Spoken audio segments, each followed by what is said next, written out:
Bismillahirrahmanirrahim. Assalamualaikum warahmatullahi wabarakatuh. Selamat pagi, siang, sore, ataupun malam dimanapun berada rekan-rekan desa. Salam sejahtera bagi kita semua. Rekan-rekan, ketemu lagi dengan channel Asden Legacy ataupun channel yang membahas terkait dengan tutorial ataupun step by step penggunaan beberapa aplikasi yang berhubungan dengan pemerintahan desa. Rekan-rekan, di sini saya akan memaparkan sebuah aplikasi Syskudes 207 ya, ataupun Syskudes untuk penganggaran tahun anggaran 2025.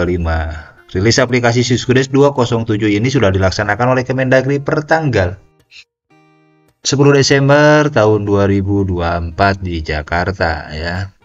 Ada beberapa penambahan fitur dari Syskudes 207 ini ya. Yang mana fitur-fitur ini juga adalah menutupi beberapa bug ataupun bocor-bocor aplikasi di 206 ya.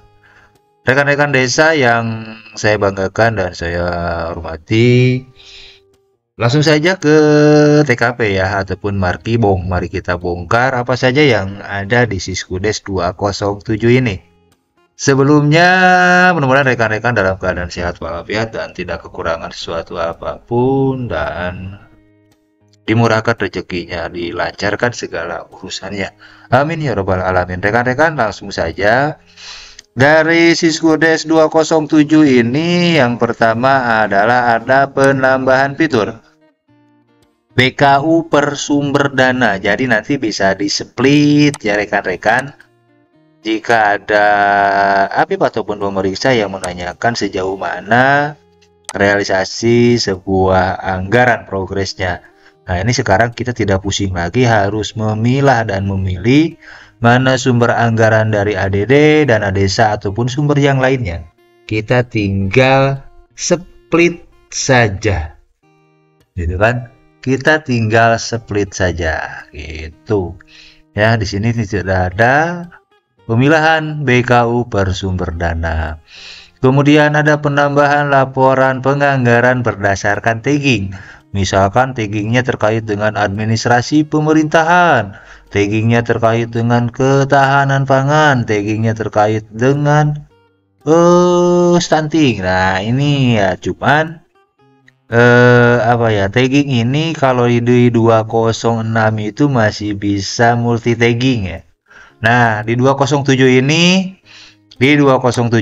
taggingnya hanya satu kegiatan untuk satu tagging ya. Kemudian ada penambahan laporan rekap, sama lah ini terkait dengan rekap tadi ya, tagging maupun realisasinya ya berdasarkan tagging di pertanggungjawaban.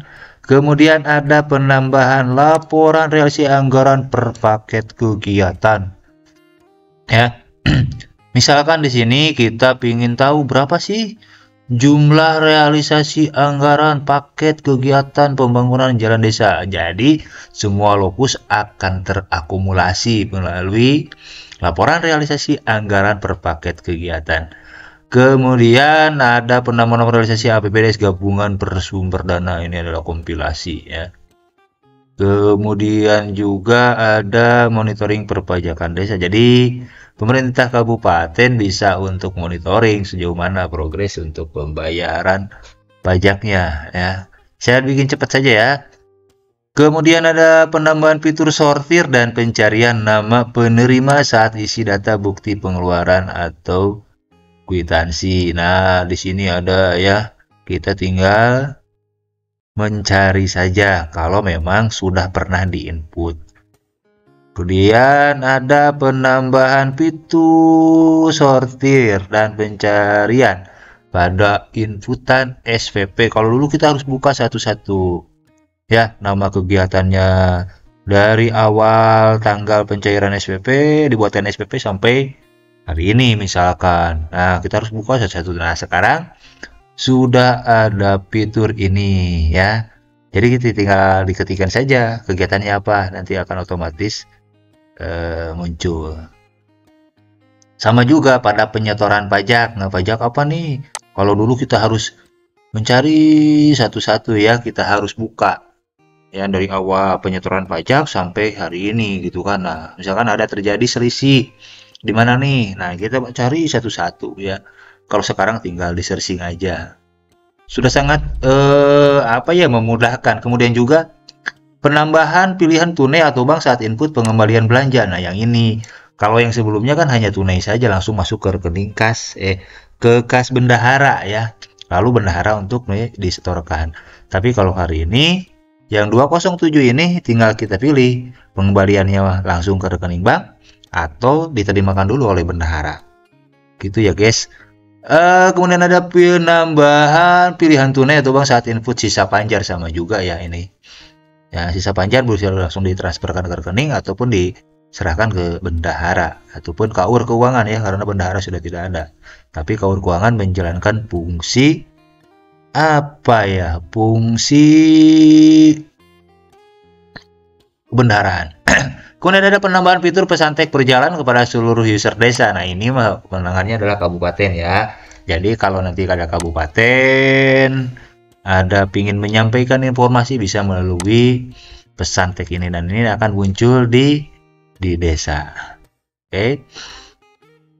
Nah, billing pajak kemarin terbatas ya. Sekarang udah ditambahkan karakternya ya. Jadi kita bisa menginput billing pajak keseluruhan yang ada, karena itu biasanya kodenya antara karakternya itu angka dan huruf ya. Nah, ini yang terpenting kali disesuaikan dengan penambahan masa jabatan menjadi 8 tahun ya, yang sebelumnya 6 tahun. Fitur RPJMDes menjadi 8 tahun. Kemudian penambahan fitur informasi sumber dana dan status posting pada report jurnal dan penerimaan silpa tahun sebelumnya. Oke ya, ini ada bukti penjurnalannya ya. Nah, ada status posting. Nah, sudah diposting atau belum? Nah, kalau sini kan belum ada status posting. Nah, ini kalau jurnalnya belum diposting kan tidak akan terakumulasi ya. Kemudian penambahan informasi mengetahui kepala desa pada report pencairan SPP. Nah, ini ya ada pencairan SPP yang sebelumnya hanya KUR keuangan dan penerima ataupun pelaksana kegiatan di pencairan SPP. Sekarang harus diketahui oleh kepala desa. Penambahan data NPWP otomatis pada saat riwayat nama penerima kwitansi. Ya, guys. Saya kira tidak perlu banyak ya saya untuk menyampaikan. Nanti akan saya split satu-satu ya, dari mulai penginputan data umum sampai dengan simulasi untuk pencairan SPP ya. Nah, untuk selebihnya nanti ini akan saya share di deskripsi ya rekan-rekan, terkait dengan apa saja sih fitur-fitur ataupun tambahan-tambahan di Siskudes 207. Itu saja, terima kasih bagi rekan-rekan yang sudah menonton. Jangan lupa di like, komen, dan subscribe ya. Mudah-mudahan channel ini ke depan semakin berkembang. Sedikit pantun, kalau ada sumur di ladang boleh kita menumpang mandi. Kalau ada waktu senggang dan umurnya panjang boleh kita sharing lagi. Tutup saja dengan ucapan Assalamualaikum warahmatullahi wabarakatuh. Asden Legacy.